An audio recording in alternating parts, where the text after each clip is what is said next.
dictateur Ben Ali. Right now. Nous, on veut notre liberté.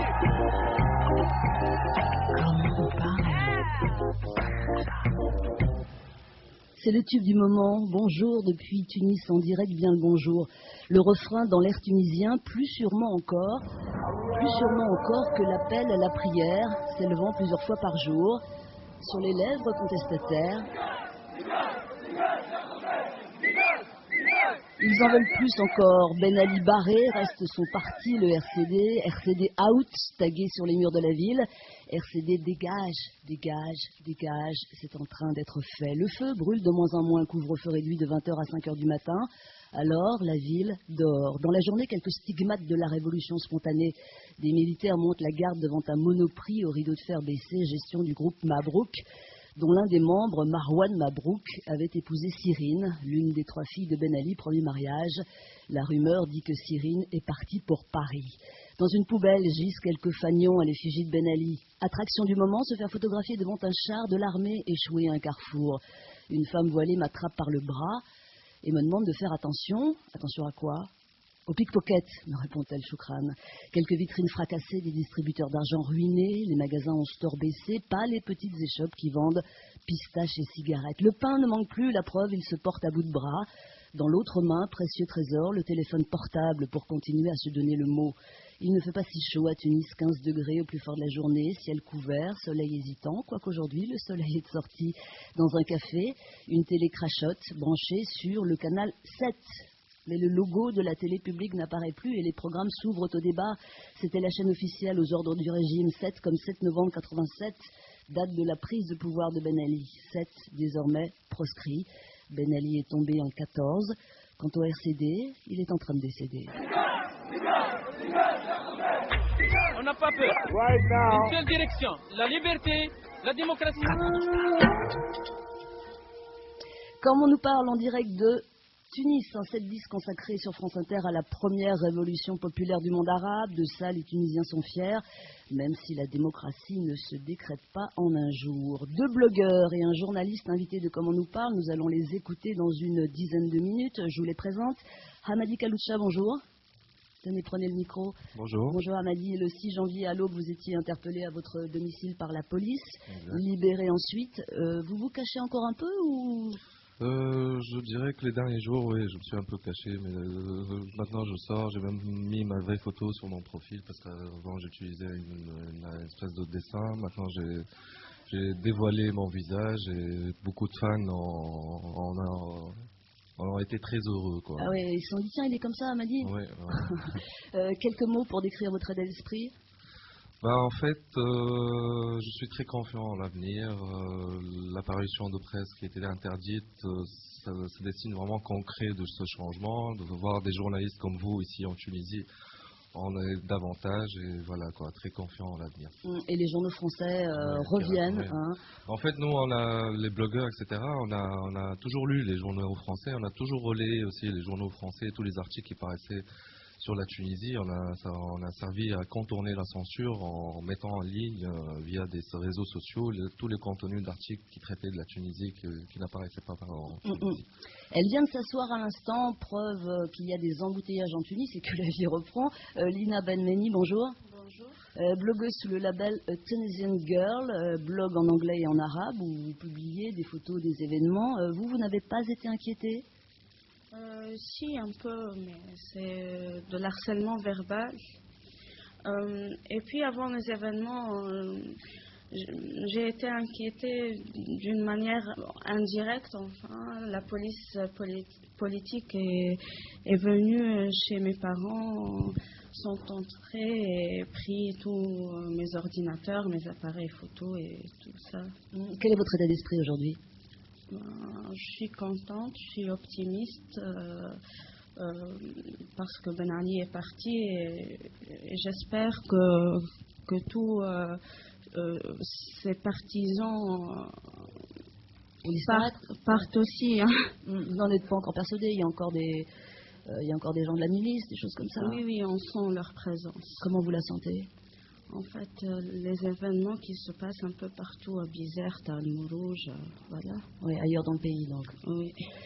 Et aussi un journaliste de la presse papier, Ziad Al-Hani, bonjour. Bonjour. Vous travaillez au quotidien à Sarafa et les journalistes de la rédaction viennent de reprendre le pouvoir, c'est ça? C'est ça, oui. Vous avez viré la direction alors?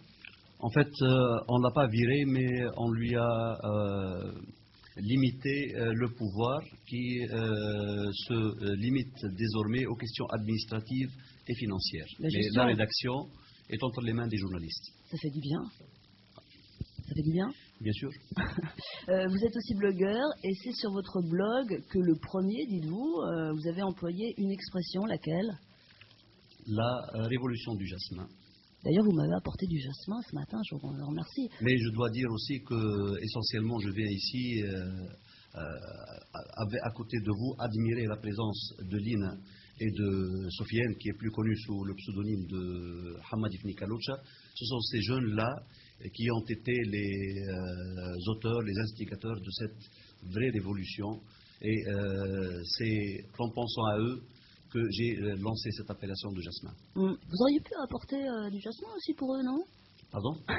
Non, le jasmin est pour vous, mais l'appellation est pour eux. Ok, on va parler de vos expériences personnelles respectives, de cette révolution effectivement à laquelle vous avez contribué et de la façon dont vous voyez le futur se dessiner. Vous êtes sur France Inter en direct de Tunis, il est 9h18. D'abord, reportage.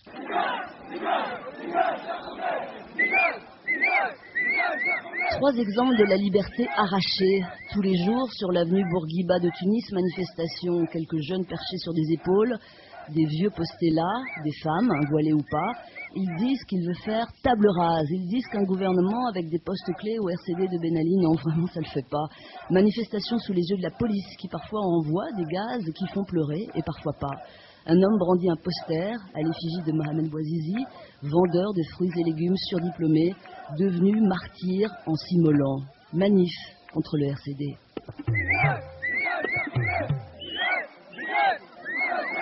On veut dégager tous les facteurs de dictateur Ben Ali. On n'accepte jamais un RCD dans notre pays. Chaque RCD, il dégage la Tunisie. Dégage, le RCD dégage. Ah oui. On sent la liberté d'expression. C'est la première fois que je me sens ça dans ma vie. Vraiment, j'imagine pas avant que je ressens une chose comme ça. C'était quelque chose de merveilleux, vraiment. D'exprimer comme ça, de dire les choses qu'on aime dire. Avant, c'était impossible. Tu ne peux pas parler, tu ne peux pas donner ton avis. Toujours, tu as peur. Cette journée, c'est la révolution. C'est la révolution tunisienne. Et on aime construire cette révolution. Pendant 23 ans, tu vois, il a fait ce qu'il veut. Maintenant, c'est à nous de faire ce qu'on veut. Nous, on veut notre liberté. On veut notre liberté d'expression, de vivre. C'est-à-dire, on veut notre dignité. Voilà. Et le RCD, ce matin, est plutôt en pièces détachées. Un quart d'heure à pied de là s'étend la Médina, enchevêtrement de ruelles, temple de l'artisanat, les babouches, les senteurs, les tailleurs, les djellabas. La Médina rouvre doucement et chasse les rares gazelles venues dépenser quelques dinars à marchander. Dans le secteur des parfums, un parfum de liberté au son des Beatles. Beatles, oui, c'est la radio. Et comment vous voyez les choses là? Pas mal quand même, ils sont pas mal. On a fait la révolution, c'était bien pour nous. Comme ça, nous sommes un peu libres dans la tête. Et puis, on est capable pour faire beaucoup de choses. Parce qu'on a été, depuis 23 ans, on était un peu bloqués dans la tête et tout. Non, beaucoup. Non, vraiment beaucoup. Pas un peu, non, pas un peu. On a été bloqués beaucoup. Même on peut dépasser tout ça, je m'excuse, mieux que tout le monde arabe. Parce que nous, on a fait beaucoup de choses pour la Tunisie et puis on n'a rien gagné. Même dans la tête, c'est pas question pour la richesse.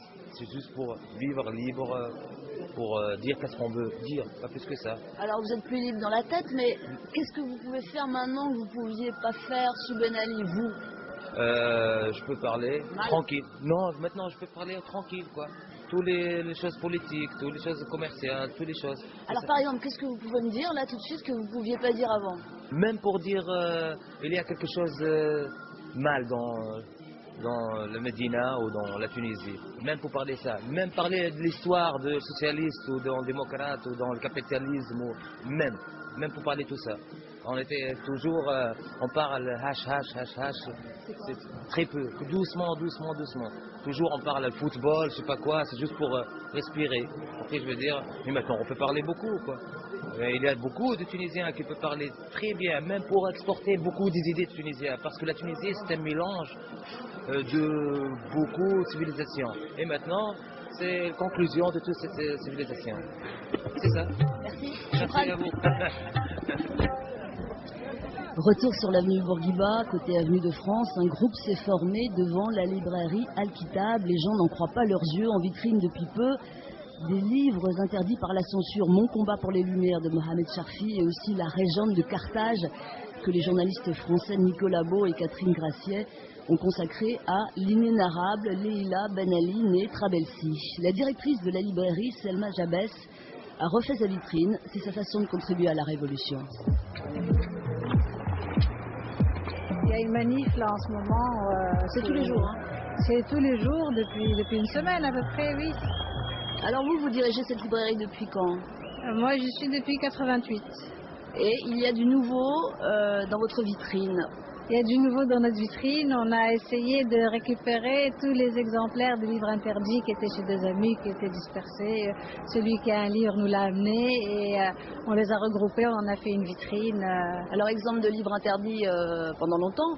La Régente de Carthage, bien sûr, de Nicolas Beau, notre ami Ben Ali, Siem Ben Sedrine, L'Europe et ses despotes, Taufik Ben Brik, Le rire de la baleine. Et tout ça, c'est en vitrine depuis quand? Depuis hier. Les gens s'arrêtent devant la vitrine, prennent des photos, posent des questions, se demandent est-ce qu'on était en train de les vendre sous la table en cachette, enfin des choses comme ça. Bon, c'est un petit peu amusant, c'est un petit peu le côté provocateur qu'on veut, la petite pierre à l'édifice qu'on veut amener à cette révolution. Bon, on contribue comme on peut. On a ouvert notre panneau d'affichage à toutes les personnes qui veulent s'exprimer, qui veulent sortir un article. Et voilà, bon, on est là, on est dedans, et c'est pas fini. Dans une Tunisie nouvelle, on va dire. Quand vous dites c'est pas fini, vous êtes plutôt inquiète ou plutôt confiante finalement? Non, je suis confiante, je suis contente, je suis fière des Tunisiens, je suis éblouie, je suis agréablement surprise parce qu'on pensait qu'on avait une jeunesse qui était inculte, qui avait été lobotomisée, qui était incapable de raisonner et de faire des actions de cette qualité. Il y a une sagesse, il y a une discipline qui est apparue, c'est incroyable, c'est impensable, on vit un rêve. Jusqu'alors, sous Ben Ali, comment faisiez-vous? C'était le chat et la souris avec la censure? Le chat et la souris, on ne peut pas dire. La censure était un passage obligatoire, c'est-à-dire qu'on présentait toutes les factures de nos importations au ministère de l'Intérieur, qui avait tout un département pour contrôler les titres qui étaient commandés. On a toujours fait notre métier de libraire dans le sens où on n'a jamais pratiqué l'autocensure. Certains livres étaient interdits, mais on les commandait quand même. Aujourd'hui, on va pouvoir, c'est vrai, présenter tous ces livres et nous faire plaisir. Et on espère que toute la procédure liée à l'importation va s'alléger. Donc oui, certainement, ça va nous libérer. On espère voir de nouvelles librairies fleurir et embellir notre belle Tunisie. Les gens sont avides d'informations, sont avides de renseignements. Il y a beaucoup de débats, les médias se sont ouverts, les esprits se sont ouverts aussi, les têtes se sont relevées, les Tunisiens sont aujourd'hui fiers, ils sont à la recherche d'informations. Même les enfants qui rejetaient tout ce qui était lié aux problèmes de société, à la culture, à l'histoire de leur pays, aujourd'hui sont de nouveau fiers. Moi, mon fils, je lui posais la question hier, quand vous allez retourner à l'école, est-ce que vous allez entamer l'hymne national? Il m'a dit, mais oui, bien sûr. Alors que c'est vrai que c'était obligatoire dans les écoles tous les matins, et il se défilait jusque-là et personne ne voulait le faire, parce que quand on fait les choses sous la contrainte, on n'a pas envie de les faire. Aux côtés de Selma, une femme qui n'en revient toujours pas, c'est sa mère, la mère de Selma, la première à avoir ouvert une librairie, c'était sous Bourguiba. Quel est votre nom? Lilia Tej, épouse Cavadou. C'est vous